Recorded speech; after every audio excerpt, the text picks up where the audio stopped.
Welcome welcome welcome प्यारे बच्चों, आ गए आप। बहुत अच्छा किया। क्या है आज? तो आज है लेक्चर नंबर 21। क्या होगा? इलेक्ट्रिक फ्लक्स के बारे में सारी जानकारी आज मिल जाएगी।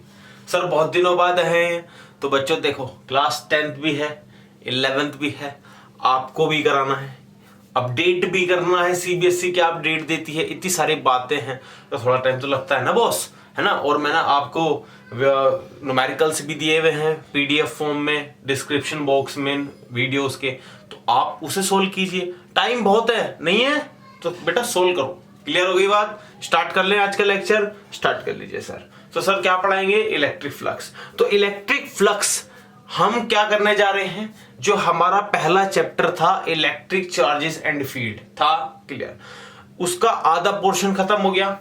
जिस आधे पोर्शन में जो मेन मोटिव था वो किसके ऊपर था? कूलम्स लॉ के ऊपर, इलेक्ट्रिक फील्ड के ऊपर। ठीक है, अब कूलम्स लॉ का ऑल्टरनेट हमें पढ़ना है गॉस थ्योरम। गॉस थ्योरम से पढ़ने पहले, गॉस थ्योरम को पढ़ने से पहले हमें कुछ बातें जाननी है, जैसे कि इलेक्ट्रिक फ्लक्स। तो आप ये समझिए चैप्टर का आधा पोर्शन हो गया है और आधा अब शुरू हो रहा है। क्लियर हो गई बात? सर बहुत सारे लेक्चर है तो बच्चों शुरुआत के 4 लेक्चर तो पढ़ाई हुई नहीं ना। शुरुआत के 4 लेक्चर, सॉरी शुरुआत के 3 लेक्चर में 2 लेक्चर में तो मैंने सिलेबस बताया, फिर तीसरे लेक्चर मार्किंग स्कीम बताई, उन्हें तो हटा ही दो। ठीक है, और शुरुआत के लेक्चर भी छोटे छोटे थे, तो अब लेक्चर लंबे लंबे आ रहे हैं, तो अब ये जल्दी जल्दी पूरा हो जाएगा।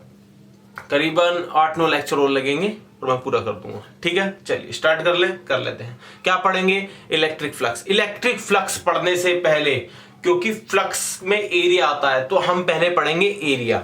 एरिया को आज थोड़ा डिटेल में जानेंगे। सर एरिया तो हमें ऑलरेडी पता होता है, आप नया क्या बताएंगे? तो नया ये बताएंगे कि area is a vector quantity. Sir ये बात कुछ पहले नहीं पढ़ी तो बच्चों अभी तक आपको एक चीज नहीं पता है। क्या नहीं पता है? कि एरिया वेक्टर है या फिर स्केलर है। थोड़ा जूम इन कर दूं, अच्छा लगेगा? अच्छा लगेगा? बोलो हाँ, जूम इन कर दो। चलो ठीक है सर, ठीक। अब देखिए, अब आपको समझना डिटेल में एरिया वेक्टर कैसे है, ये समझो। देखो मान लो आप ये एक्सिस पकड़ लो, ये एक्स, ये वाई और ये जेड एक्सिस। आपने यहां पर एक एरिया ले लिया और आप नाम दे दो उसे ABCD। आप इस एरिया को आप निकालना चाहते हैं। क्लियर हो गई बात? ठीक है, तो मान लो ये वाली साइड A है, ये वाली साइड भी A है, तो आप सिंपली क्या लिख देंगे? सर ये तो स्क्वायर है जिसके हर एंगल कितना होता है? 90 डिग्री होता है। तो एरिया क्या हो गया इसका? A स्क्वायर, साइड का स्क्वायर। सिंपल हो गई बात? सिंपल है। तो यहां से बच्चों आपको इंफॉर्मेशन नहीं मिलती कि ये जो एरिया था ये स्केलर है या वेक्टर है। क्लियर? अब मैं आपको बताता हूं कैसे इंफॉर्मेशन मिलेगी।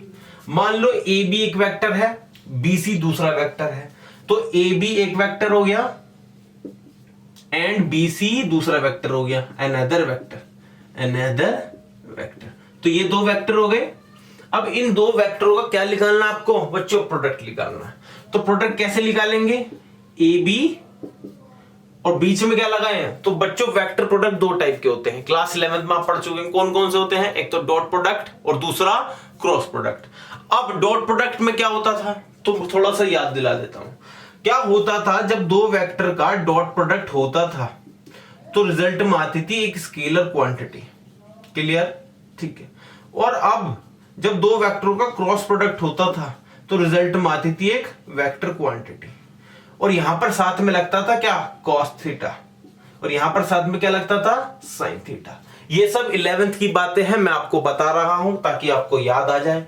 तो अब यही वो बातें करेंगे। अगर देखो अब मेरे को क्या करना है? 2 वेक्टर का प्रोडक्ट करना है। 2 वेक्टर कौन कौन से हैं? AB और BC। तो AB और BC का मेरे को प्रोडक्ट करना है। क्लियर? और यहां पर क्या आएगा? Area vector. अब अगर ये डॉट प्रोडक्ट है, अगर डॉट प्रोडक्ट है तो मेरे को कोस लेना पड़ेगा। और 2 वेक्टर के बीच का एंगल कितना है? 90 डिग्री। और 90 कोस 90 कितना होता है? 0। तो यानी कि ये डॉट प्रोडक्ट नहीं हो सकता क्योंकि एरिया 0 नहीं है, कुछ ना कुछ तो एरिया है। तो आप क्या लिखोगे? इसे क्रॉस प्रोडक्ट। तो आपने यहां क्या लिख दिया? AB vector cross BC vector. और यहां से अब एरिया निकाल लो। एरिया का मैग्नीट्यूड कितना आएगा? तो एरिया का मैग्नीट्यूड आएगा A B vector, sorry A B का मैग्नीट्यूड क्रॉस BC का मैग्नीट्यूड और साथ में साइन और दो वेक्टर के बीच का एंगल कितना? 90 डिग्री। जिस बच्चों को ये बातें नहीं आती तो मैंने पैरेललोग्राम मेथड बताया है शुरुआत की वीडियोस में, आप समझिए, उसे जाइए देखिए, पूरी सीरीज देखिए, आपको पूरा समझ में आएगा।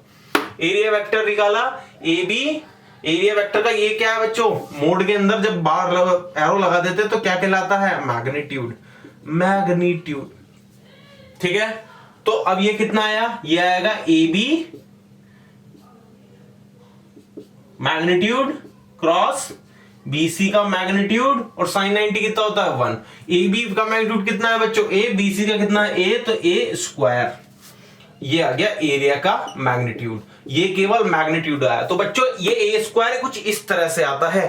क्लियर हो गई बात? तो ये स्केलर क्वांटिटी नहीं है, ये क्या है? Vector quantity. और वेक्टर क्वांटिटी में भी इसका क्या होता है बच्चों? क्रॉस प्रोडक्ट होता है। याद रहेगी ये बात? अच्छा, ये तो हो गया इसका मैग्नीट्यूड। अब सर डायरेक्शन बताओ। तो मैग्नीट्यूड लिख लो आप पहले, अब बताएंगे डायरेक्शन कि भैया एरिया की डायरेक्शन क्या होती है। एरिया पता चला एक वेक्टर क्वांटिटी है। अब बताएंगे सर कि एरिया की डायरेक्शन होती क्या है? तो देखो, तो डायरेक्शन ऑफ एरिया पढ़ना है आपको। डायरेक्शन ऑफ एरिया, तो मैं आपको दो चीजें बता देता हूं, दो चीजों में आपको बहुत बढ़िया समझ में आ जाएगा। क्या बताएंगे सर? तो देखिए, दो चीजें ऐसे समझिए आप कि भैया एक तो 2D सरफेस हो गई, ठीक है, और दूसरी हो गई 3D सरफेस। सर मतलब अंतर क्या बताना चाहते हैं आप, ये बताइए। तो भैया 2D सरफेस वो सरफेस हो गई जो ओपन सरफेस है, यानी कि अभी समझाएंगे, और ये वाली क्लोज सरफेस। ठीक है, अब इसका मतलब क्या हो गया, ऐसे समझिए। देखिए, अगर ये डस्टर पकड़ लें, अगर ये, ठीक है, ये डस्टर एक 3D सरफेस है, 3D है, 3D ऑब्जेक्ट है। ठीक है, क्यों? क्योंकि इसके पास हाइट भी है, विड्थ भी है और लेंथ भी है। समझते हैं आप बात? हाइट भी है, विड्थ भी है, लेंथ भी है। तो ये डस्टर एक तरह से क्या हो गया? 3D ऑब्जेक्ट हो गया। क्लियर हो रही है बात? ऐसा समझ सकते हैं। देखिए, आपको शायद यहां से दिखेगा लेंथ, ब्रेथ और ये हाइट। तो ये एक 3D ऑब्जेक्ट है, ठीक है। बट इसकी कोई पर्टिकुलर सरफेस, अगर आप एक पर्टिकुलर ये वाली सरफेस पकड़ लें, तो ये वाली सरफेस बच्चों कैसी है? 2D सरफेस, केवल एक सरफेस। इस सरफेस में क्या है? ये रही लेंथ और ये रही ब्रेथ। हाइट हम कंसिडर नहीं कर रहे। तो इसका मतलब जब हाइट नहीं होती, डेप्थ नहीं होती, तो वो सरफेस 2D होती है, और जब डेप्थ आ जाए, हाइट आ जाए, तो वो सरफेस 3D बन जाती है। समझ रहे हो आप बात? तो ये मैं आपको बताना चाह रहा हूं। जैसे मेरे हाथ की ये लेंथ, ये ब्रेथ, क्लियर? तो ये 2D सरफेस हो गई। अब 2D सरफेस की डायरेक्शन, एरिया की डायरेक्शन क्या होगी? जैसे ये मेरा हाथ है, इसका एरिया पूरा यहां से यहां तक का एरिया है, तो इसकी डायरेक्शन क्या होगी? तो बच्चों हमेशा याद रखो, जो एरिया वेक्टर की डायरेक्शन होती है, पहली बात तो वो सरफेस के परपेंडिकुलर होती है, सरफेस के परपेंडिकुलर होती है। अब सरफेस दो टाइप की है, या तो 2D हो सकती है या 3D हो सकती है। अगर 2D सरफेस है तो उसकी डायरेक्शन परपेंडिकुलर टू ये भी हो सकती है, या फिर ये वाली भी हो सकती है। ऐसे समझिए, ये वाली भी डायरेक्शन हो सकती है उसकी परपेंडिकुलर टू ये वाली भी हो सकती है। 90 डिग्री बना रहा है ना सरफेस के परपेंडिकुलर, दिख रहा है आपको? ठीक है। बट अगर 3D सरफेस है, तो 3D सरफेस में एक ही जगह डायरेक्शन होती है, आउटवर्ड द सरफेस। जैसे ये एक 3D सरफेस है, ठीक है, तो इस वाले सरफेस की डायरेक्शन कहां होगी? अबव द सरफेस, यानी कि आउटवर्ड, इनवर्ड नहीं होगी। कहां होगी? आउटवर्ड। इस वाले सरफेस की आउटवर्ड परपेंडिकुलर, इस वाले सरफेस की आउटवर्ड परपेंडिकुलर, इस वाले सरफेस की आउटवर्ड परपेंडिकुलर, इस वाले सरफेस की आउटवर्ड परपेंडिकुलर। समझ गए होंगे आप, बहुत बेहतरीन तरह से आ गया होगा समझ में। तो 2D सरफेस जो ओपन सरफेस है, हैव डायरेक्शन, इसमें लिख लेंगे have direction in both plus and minus axis.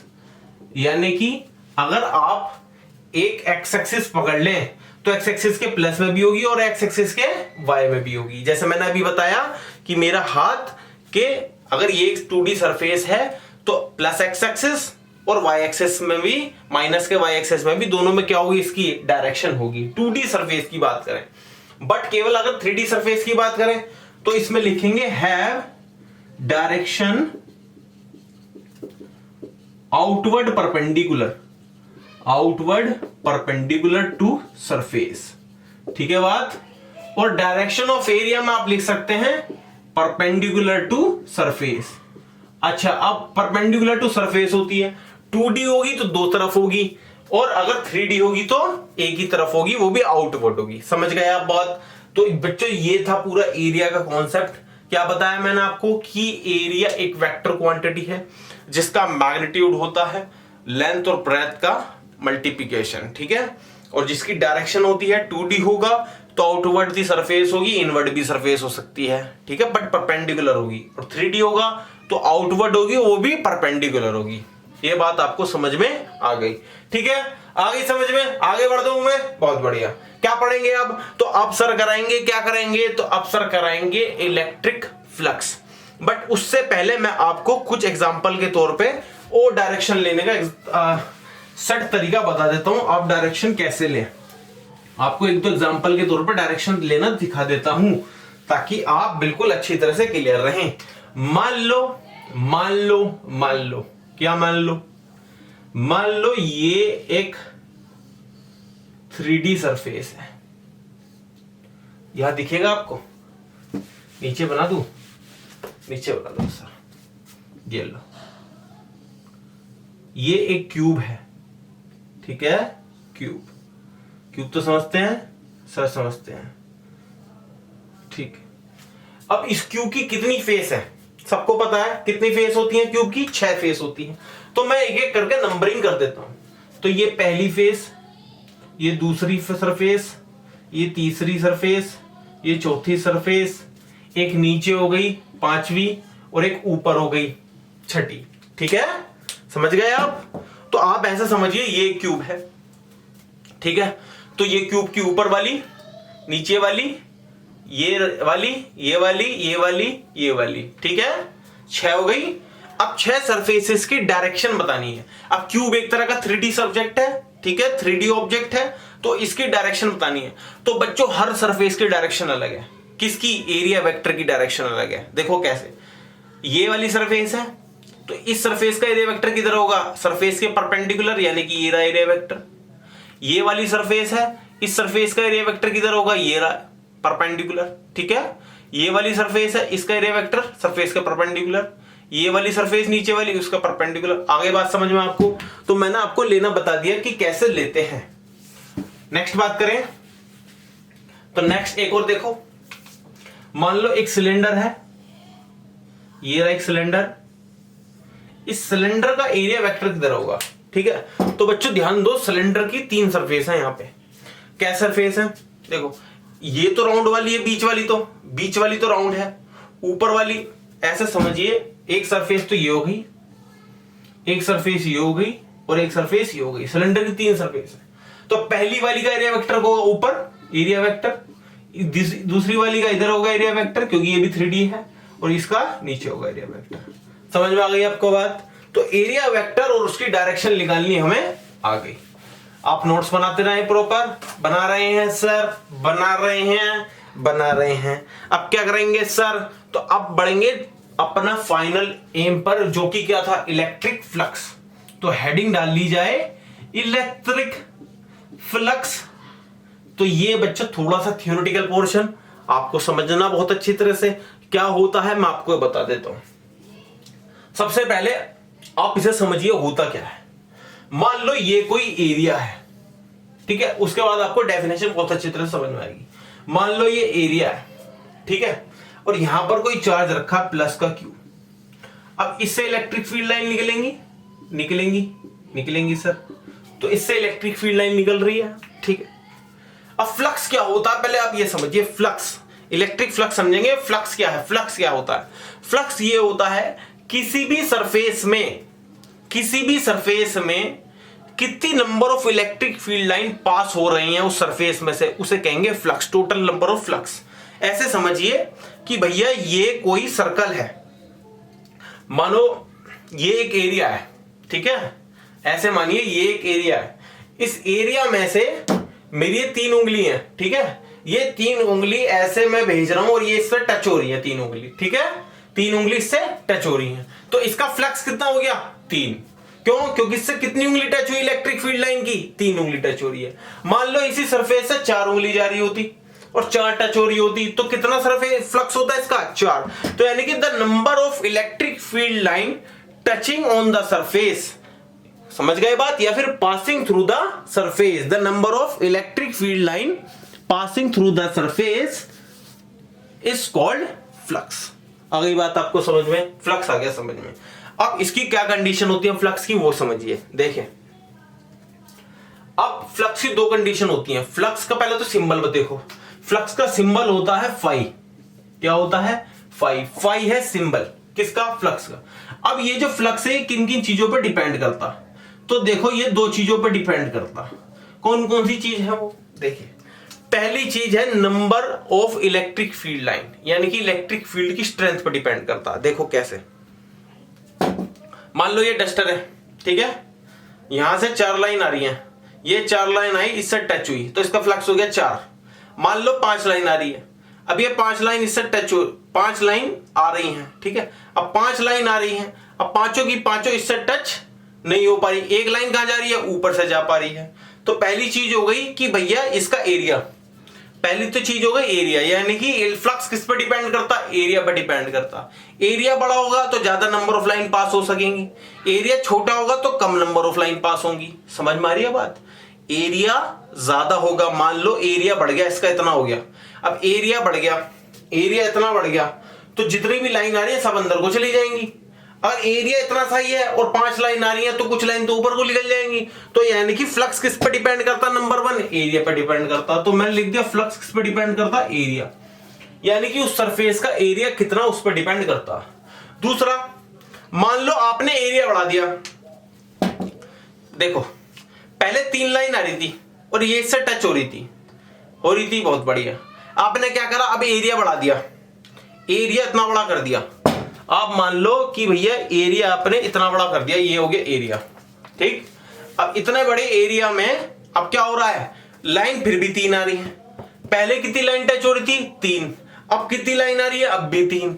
Area बढ़ाने से फ्लक्स तो नहीं बढ़ा, लाइन तो 3 ही टच हो रही है, यानी कि और किस पर डिपेंड करता है? इलेक्ट्रिक फील्ड पर। तो यानी कि ये साइमल्टेनियसली दोनों चीजों पर डिपेंड करता है, इलेक्ट्रिक फील्ड पे भी डिपेंड करता है और एरिया पे भी डिपेंड करता है। दोनों ही बढ़ेंगी तो फ्लक्स बढ़ जाएगा, अगर एक ही बढ़ी और एक नहीं बढ़ी तो फ्लक्स बढ़ेगा नहीं। तो यानी कि फ्लक्स दोनों चीज पर डिपेंड करता, एरिया पे भी डिपेंड करता, ई पे भी डिपेंड करता। क्या ये बात समझ में आ गई आपको? आ गई। फ्लक्स समझ में आ गया। फ्लक्स क्या होता है? तो फ्लक्स होता है the total number of electric field line passing through the area, ठीक है। तो भैया इन दोनों इक्वेशन को मिला दो। क्या मिलाया? मिलाने के बाद आई ए ई, यहां तक बात है, ठीक है, ठीक है। अब यहां पर एक प्रोपोर्शनलिटी का साइन हटाएंगे तो क्या आएगा? एक कांस्टेंट आएगा, उस कांस्टेंट को नाम दे दिया के, और यहां पर प्रोपोर्शनलिटी कांस्टेंट, इस के का नाम क्या है? के का नाम हो गया proportionality constant. Proportionality constant, clear. अगर इस के को जैसे तैसे 1 बनाना चाहें, जैसे तैसे इस के को 1 बनाना चाहें तो कब बनेगा 1? जब फ्लक्स की वैल्यू 1 होगी और जब एरिया की वैल्यू 1 होगी, metre square, area metre square, और जब इलेक्ट्रिक फील्ड की वैल्यू क्या होगी? 1 न्यूटन पर कूलम। फ्लक्स की तो यूनिट बताई नहीं है आपने सर, तो अभी बताएंगे ना, तो पहले फ्लक्स की यूनिट बना लो। क्या बना लो? फ्लक्स का फॉर्मूला क्या है? ए इंटू ई। ई की यूनिट क्या थी? न्यूटन पर कूलम, ठीक है, ठीक है। और एरिया की मीटर स्क्वायर, तो यूनिट क्या बनी? यूनिट बनी न्यूटन मीटर स्क्वायर पर कूलम। क्या ये बात हमें समझ में आ गई? आ गई क्या? आ गई। तो SI unit of flux, SI unit of flux क्या हो गई? न्यूटन मीटर स्क्वायर पर कूलम।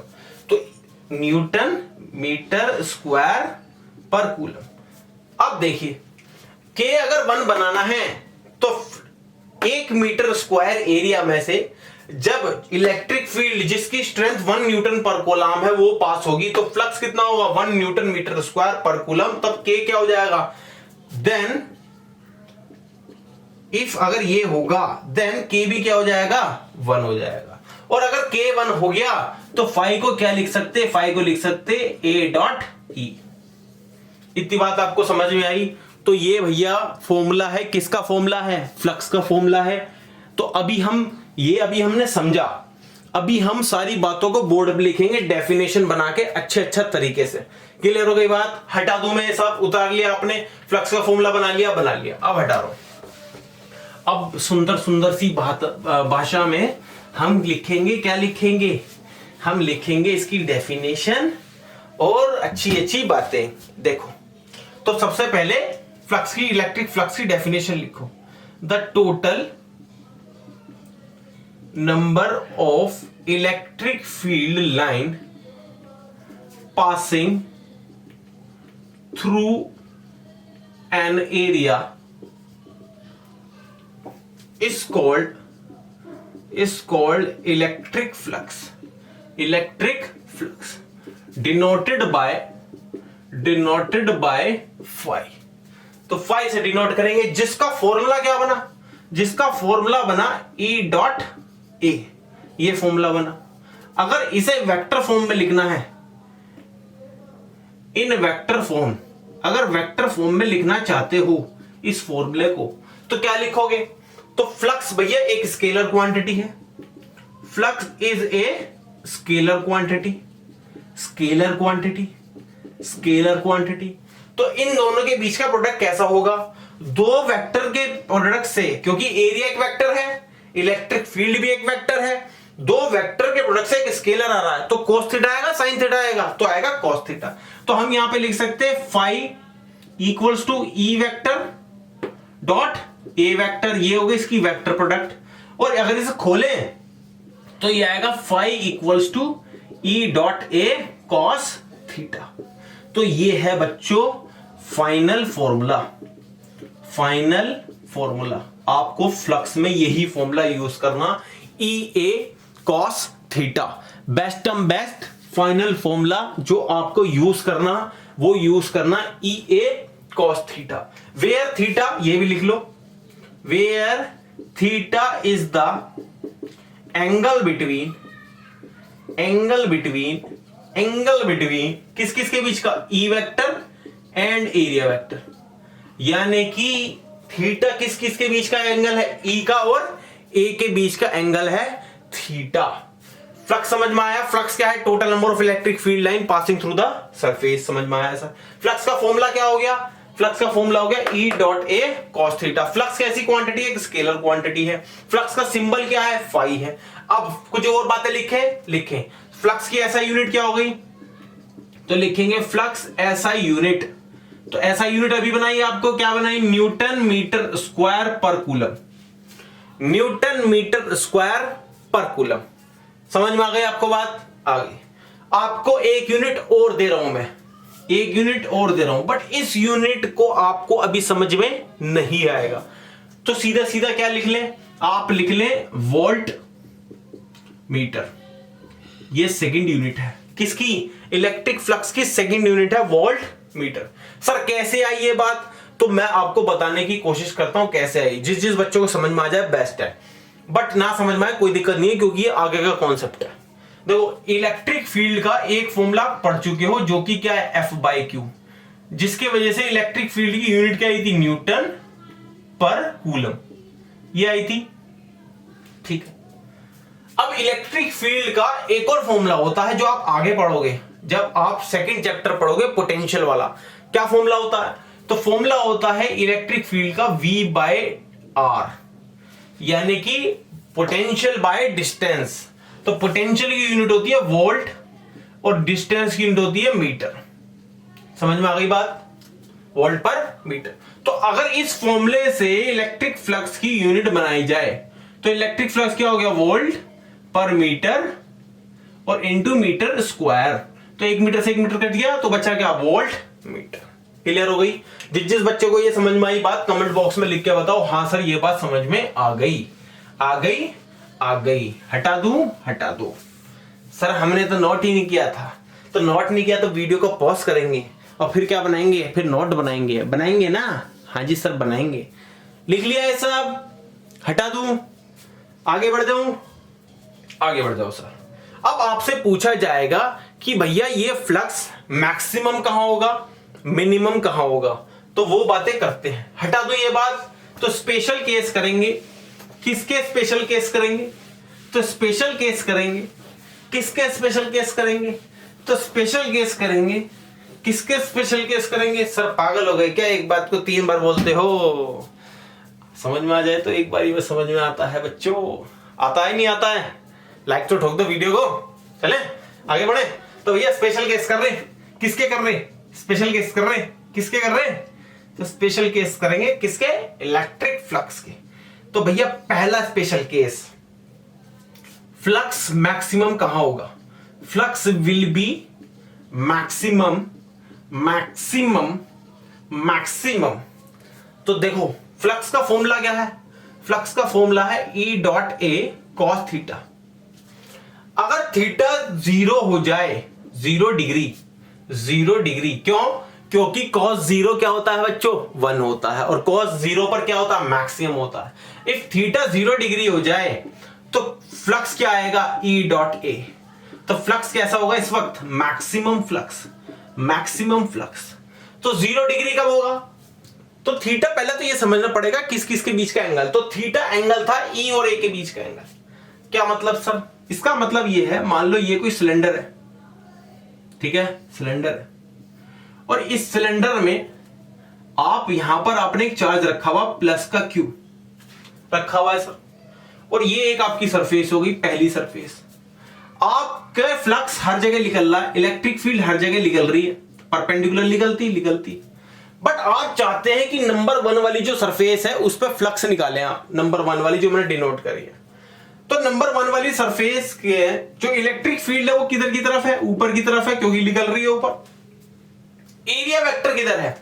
एरिया वेक्टर, इस सरफेस का एरिया वेक्टर भी किधर होगा? ऊपर होगा, सरफेस के परपेंडिकुलर, क्योंकि 3D सरफेस है।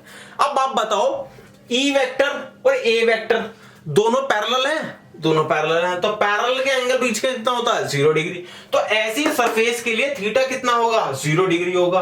तो 0 डिग्री होगा तो फ्लक्स कैसा होगा? मैक्सिमम होगा। क्लियर हुई बात? तो फ्लक्स विल बी मैक्सिमम लिखेंगे, फ्लक्स विल बी मैक्सिमम। कब होगा मैक्सिमम?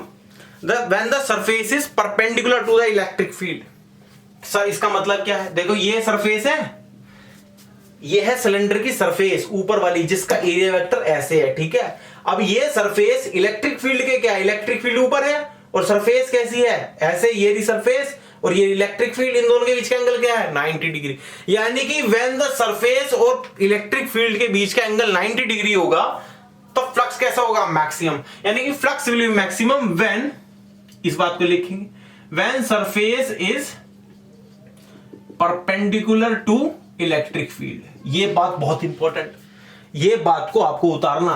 क्या उतारना? कि भैया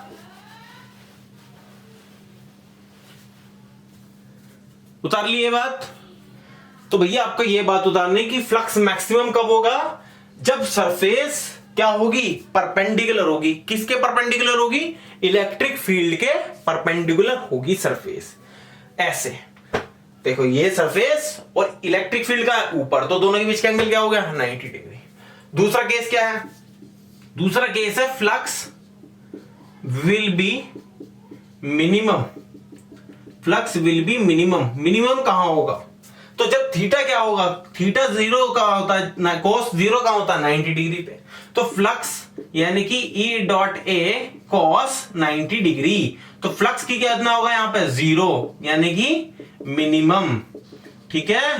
अब आपको ये देखना है कि थीटा 90 कैसे होगा, यानी कि इलेक्ट्रिक फील्ड और ये एरिया वेक्टर के बीच का एंगल 90 डिग्री कैसे होगा। तो ये ऐसे होगा, मान लो कि ये कोई एक्स एक्सिस है और ये कोई सरफेस है, ठीक है, ए से लेके बी एक सरफेस है, तो उसका एरिया वेक्टर कहां हो गया? ऊपर हो गया एरिया वेक्टर, ठीक है। और इलेक्ट्रिक फील्ड आपको दे रखी है ऐसे, तो इस वक्त इलेक्ट्रिक फील्ड और एरिया वेक्टर के बीच का एंगल कितना है? 90 डिग्री। तो भैया अब ये पता चला हमें कि जो सरफेस है, देखो सरफेस ये है और इलेक्ट्रिक फील्ड ये रही, दोनों एक दूसरे के कैसी हैं, पैरेलल। जब दोनों एक दूसरे के पैरेलल होती हैं तो एंगल कितना बनाती हैं, 90 डिग्री। तो फ्लक्स विल बी मिनिमम, इसमें क्या लिख लेंगे, when surface is parallel to electric field. तो बच्चों बहुत इंपॉर्टेंट बात है ये, एक एक नंबर दो दो नंबर में ये बातें पूछी जाती हैं, आपको पता होनी चाहिए, बिल्कुल डिटेल की बातें हैं। यानी कि जब फ्लक्स मैक्सिमम कब होगा, जब सरफेस और इलेक्ट्रिक फील्ड कैसी हैं, एक दूसरे के परपेंडिकुलर। और फ्लक्स मिनिमम कब होगा, जब सरफेस और इलेक्ट्रिक फील्ड कैसी है, एक दूसरे के पैरेलल। ध्यान रखना है आपको इन बातों को। तो फ्लक्स का सिंबल पता चला, फ्लक्स की यूनिट पता चली, फ्लक्स का फॉर्मूला पता चला, फ्लक्स कैसी क्वांटिटी स्केलर है, वेक्टर ये पता चला, फ्लक्स कहां मिनिमम होता है, कहां मैक्सिमम होता है, ये बातें पता चल गई। फ्लक्स के बारे में आपने इतनी सारी बातें जान ली। अब क्या बताएंगे सर, तो अब बताएंगे आपको कुछ इंपॉर्टेंट न्यूमेरिकल जो आपको बच्चों बोर्ड में ऑलरेडी आ चुका है। 2-3 न्यूमेरिकल ऐसे कराता हूं मैं, बहुत बढ़िया जो आपके कॉन्सेप्ट क्लियर करेगा। ठीक है, हटा दूं मैं, ये हटा रहा हूं, चलिए हटा दो सर, हटा दो सर। तो भैया पहला न्यूमेरिकल आपकी स्क्रीन पे प्रस्तुत होने जा रहा, तो उसके लिए एक क्यूब बना लो। ज्यादातर फ्लक्स में से क्यूब वाले न्यूमेरिकल आ रहे, तो ये रे क्यूब।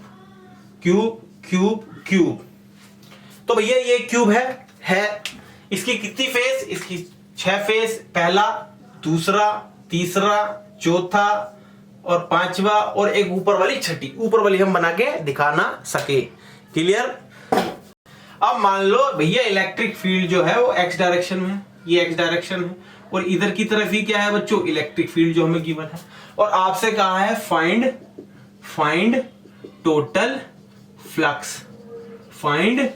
फ्लक्स थ्रू क्यूब इस इलेक्ट्रिक फील्ड की वजह से जो कि एक्स डायरेक्शन में है, आपको क्या निकालना है, टोटल फ्लक्स निकालना है। तो बच्चों 6 सरफेसेस है, और 6 सरफेसेस की वजह से क्या क्या फ्लक्स होगा, आप एक एक सरफेस को नोट करिएगा। सबसे पहले फ्लक्स नंबर 1 जो फर्स्ट सरफेस से है, आप मान लीजिए ये डस्टर हमारा क्यूब है, ठीक है, क्यूब है डस्टर हमारा। अब इसकी 6 सरफेस है, ये हमारी पहली सरफेस है, ऊपर वाली पहली सरफेस है। अब आप देखिए इस ऊपर वाली सरफेस में इलेक्ट्रिक फील्ड तो इधर है एक्स डायरेक्शन में, और इसका एरिया वेक्टर कहां है, ऊपर इस डायरेक्शन में 9। तो एंगल दोनों के बीच का कितना हो गया बच्चों, एंगल दोनों के बीच का हो गया 90 डिग्री। समझ गए आप बात। तो पहली सरफेस के लिए E डॉट ए cos 90, और फ्लक्स 1 कितना हो गया पहली सरफेस के लिए, 0 न्यूटन मीटर स्क्वायर पर कूलम पहली सरफेस के लिए। अब बात करेंगे दूसरी सरफेस के लिए, फ्लक्स नंबर 2। दूसरी सरफेस क्या है, तो दूसरी सरफेस देखो, दूसरी सरफेस मान लेते हैं ये नीचे वाली, पहले ऊपर वाली पकड़ ली, अब नीचे वाली पकड़ ली, ठीक। अब मैं आपको 4 सरफेस के लिए डायरेक्ट बताने वाला हूं। दूसरी सरफेस ये नीचे वाली है, पहली ऊपर थी, दूसरी नीचे है। तो इलेक्ट्रिक फील्ड किधर है, इलेक्ट्रिक फील्ड तो इधर ही है, और दूसरी सरफेस का एरिया वेक्टर वो इधर है। तो दोनों के बीच का एंगल देखो कितना डिग्री हो गया, 90 डिग्री फिर से। तो दूसरी सरफेस के लिए भी फ्लक्स कितना होगा, 0। तीसरी सरफेस पकड़ लो, तीसरी ये हो गई, तो तीसरी का एरिया कंपोनेंट इधर, ठीक है, ये देखिए ऐसे, एरिया वेक्टर इधर, और ये हो गई इलेक्ट्रिक फील्ड, कितना आ गया फिर से 90 डिग्री। चौथी सरफेस ये रही इधर, ये देखिए ऐसे पीछे, और इधर 90 डिग्री, ऐसे समझ लीजिए, क्लियर।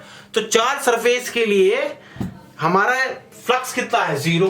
तो हम लिखेंगे φ2 के लिए कितना, φ2 के लिए भी कितना होगा, φ2 नहीं, यहां पर 2 अलग हो गई, तो इसे लिखेंगे यहां पर कौन कौन से छोड़ देंगे, 2 और 4 छोड़ देंगे, बाकी का निकाल लेंगे। तो 3 5 4 और कौन सा 4 नहीं 5 और 5 6, इसके लिए क्या होगा 0, क्योंकि कॉस क्या है सब में 90 डिग्री है। 2 और 4 की छोड़े, क्योंकि 2 का एरिया वेक्टर इधर होगा और 4 का एरिया वेक्टर इधर होगा। अब बात करेंगे 2 और 4 की, तो φ2 की बात कर लो पहले। तो φ2 का एरिया वेक्टर किधर होगा, इधर की तरफ होगा, और इलेक्ट्रिक फील्ड किधर है, इधर। तो इलेक्ट्रिक फील्ड इधर, एरिया वेक्टर इधर, तो दोनों के बीच का एंगल कितना हो गया 180। तो ये बना E dot A cos 180। cos 180 कितना होता है -1, तो E डॉट ए आ गया φ2। 5 4 वो निकालो। अब इलेक्ट्रिक फील्ड इधर है और एरिया वेक्टर भी इधर है, इलेक्ट्रिक फील्ड इधर, एरिया वेक्टर भी इधर, तो एंगल कितना हो गया 0 डिग्री। तो ये बना E dot A cos 0 degree. तो कितना बना प्लस का E डॉट ए। अब आपने फ्लक्स निकालना टोटल क्यूब के थ्रू, तो सारे फ्लक्स को ऐड कर दो। तो नेट फ्लक्स कितना आएगा φ1 plus φ2 plus φ3 dash dash dash कहां तक φ6 तक।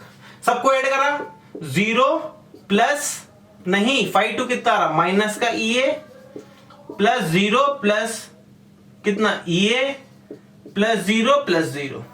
ठीक है, EA कट गया तो नेट फ्लक्स कितना है क्यूब के थ्रू 0। समझ में आ गई बात? क्लियर हो गया क्वेश्चन? सर ये तो बहुत अच्छा क्वेश्चन था। तो इससे अच्छा क्वेश्चन नेक्स्ट क्वेश्चन होगा जो कि बोर्ड में आया हुआ है। अब क्या करेंगे, तो अब नेक्स्ट स्लाइड पर आएंगे और नेक्स्ट स्लाइड क्या बताएगी, नेक्स्ट स्लाइड बताएगी नेक्स्ट क्वेश्चन नंबर 2। हटा दूं जल्दी बताओ। नोट कर लिया था? नहीं किया था तो ये लो नोट करो, पॉज करो वीडियो को, नोट कर डालो। और ये अगला क्वेश्चन चुटकी बजाता है आपकी स्क्रीन पर। वो आ गए question number 2, most important question board में आ चुका है। समझिए पहले क्वेश्चन को, पहले पढ़ देता हूं।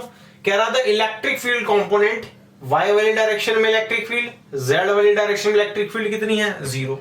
केवल x वाली डायरेक्शन में इलेक्ट्रिक फील्ड है कितनी है अल्फा x की पावर हाफ या फिर अल्फा रूट x ऐसे बोल लीजिए, जहां पर अल्फा की वैल्यू आपको गिवन है 800 न्यूटन पर कूलम मीटर स्क्वायर। आपको क्या कैलकुलेट करना है, calculate flux through the cube, जहां पर क्यूब की साइड आपको दे रखी है 0.1 m यानी कि मीटर। क्लियर? ये है आपका डायग्राम, थोड़ा सा डायग्राम समझिए। ये क्यूब रखा हुआ है जिसकी साइड है AA और ये क्यूब इस वाली साइड से यानी कि ये वाली, मान लीजिए ये क्यूब है तो इस वाली साइड से ओरिजिन कितनी दूर है x डिस्टेंस पे, और इस क्यूब की विड्थ भी कितनी है a है, लेंथ भी कितनी है a है, और हाइट भी कितनी है a है। ये y direction, z direction, x direction. तो इलेक्ट्रिक फील्ड केवल किस डायरेक्शन में है x डायरेक्शन में। ठीक है, तो आपको पूरे क्यूब के वजह से इलेक्ट्रिक फील्ड निकालनी है। समझ गए आप क्वेश्चन? समझ गए, ठीक है।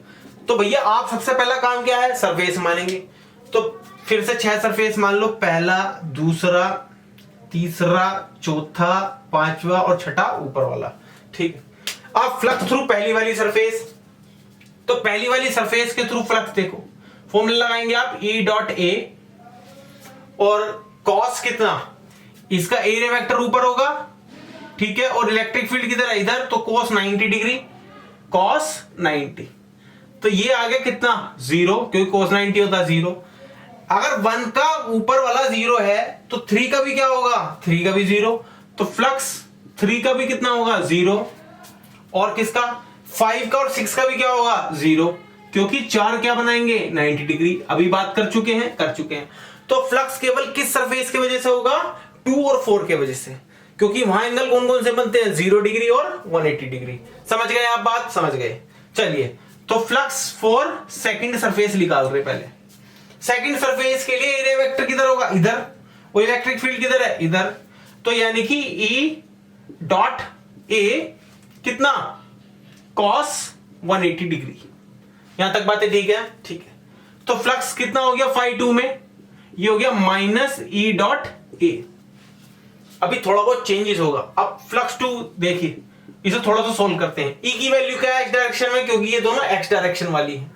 तो x डायरेक्शन में E की वैल्यू क्या है, अल्फा x की पावर हाफ, और एरिया किसी भी सरफेस का एरिया क्या होगा, क्यूब की हर सरफेस का एरिया क्या होता है a स्क्वायर, क्योंकि लेंथ इनटू ब्रेथ, और लेंथ ब्रेथ क्या है a है।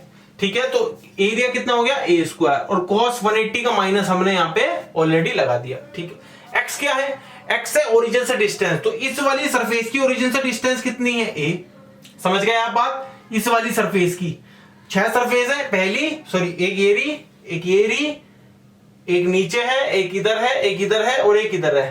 तो इस वाली सरफेस की कितनी डिस्टेंस है a, तो यहां पर x कितना है a है, तो a रख दो। तो φ2 कितना है माइनस अल्फा a की power half dot a square, base से में पावर ऐड, हाफ प्लस 2 कितना आएगा 3/2 आएगा, हाफ प्लस कितना 1/2 प्लस 2, ये कितना आ रहा है भाई, तो ये आएगा 5/2 शायद। बेस सेम है, पावर ऐड हो गई, बेस सेम पावर ऐड 2 2 जा 4 प्लस 5, 5/2 आ गया। ठीक है, तो हटा दें, तो 5/2 कितना आएगा, तो 5/2 आएगा माइनस अल्फा a की पावर 5/2। यहां तक ठीक है? ठीक है। अब क्या निकालेंगे, तो ये इसे पहले तो बॉक्स में कर लो, एक फाइनल रिजल्ट आ गया एक। अब निकालेंगे फ्लक्स नंबर 4, तो 4 में फिर से लिखो E डॉट ए, ऑफकोर्स कितना होगा एंगल, E इधर x इलेक्ट्रिक फील्ड की तरफ इधर है, और 4 वाली सरफेस का एरिया वेक्टर किधर होगा, इधर। ध्यान दो, ऐसे मानो ये बुक है, ऐसे ये रहा क्यूब, तो ये हमारी फोर्थ वाली, ये हमारी सेकंड वाली है, ये हमारी फोर्थ वाली है। सेकंड वाली का एरिया वेक्टर इधर होगा और इलेक्ट्रिक फील्ड इधर थी, तो एंगल 180। इस वाली सरफेस के इलेक्ट्रिक फील्ड इधर है, एरिया वेक्टर भी इधर है, तो एंगल कितना हो गया 0 डिग्री। समझ में आ गई बात आपको? आ गई सर। आगे बढ़ना है, आगे बढ़ जाओ। चलिए देखिए, तो इसमें कॉस कितना हो गया, कॉस 0 डिग्री, तो ये बना 5/4 कितना बना, E डॉट ए प्लस का वो भी। अच्छा, E की वैल्यू क्या है, अल्फा x की पावर हाफ और फिर से a स्क्वायर, क्योंकि सारी सरफेस का एरिया कितना है a स्क्वायर। अब x की बात करें, अब देखिए इसे ऐसे समझिए, ये वाली जो सरफेस थी सेकंड वाली, ये ओरिजिन से x डिस्टेंस पे है, तो ये वाली कितनी होगी, बीच में ये भी a है, तो a प्लस a कितना हो गया 2a। समझ में आ गई आपको बात? तो कितना डिस्टेंस हो गया इसका, x इक्वल टू 2a, तो यहां लिख लो x कितना हो गया 2a। तो 5/4 कितना आ गया, अल्फा 2a की पावर हाफ a स्क्वायर। अब इसको ऐसे लिख सकते हैं, √2 अल्फा a की पावर 5/2। वही बात है सोल्व करके, तो 5/4 आ गया, 5/2 आ गया। अब क्या करना है आपको, सारे फ्लक्स को ऐड कर देना है। डायग्राम हटा दो, ठीक है। अब देखिए नेट फ्लक्स कितना होगा, तो नेट फ्लक्स 5/1 5/2 प्लस z' कहां तक 5/6 तक। 5/1 कितना है 0, 5/2 कितना है माइनस का अल्फा a की पावर 5/2, 5/3 कितना है 0, 5/4 कितना है √2 अल्फा a की पावर 5/2, 5/5 0 5/6 0। यहां तक ठीक है? तो बचा क्या, केवल बचेगा ये, यहां से कॉमन क्या आ रहा है यार, अल्फा a की पावर 5/2, और अंदर क्या बचेगा -1 प्लस √2।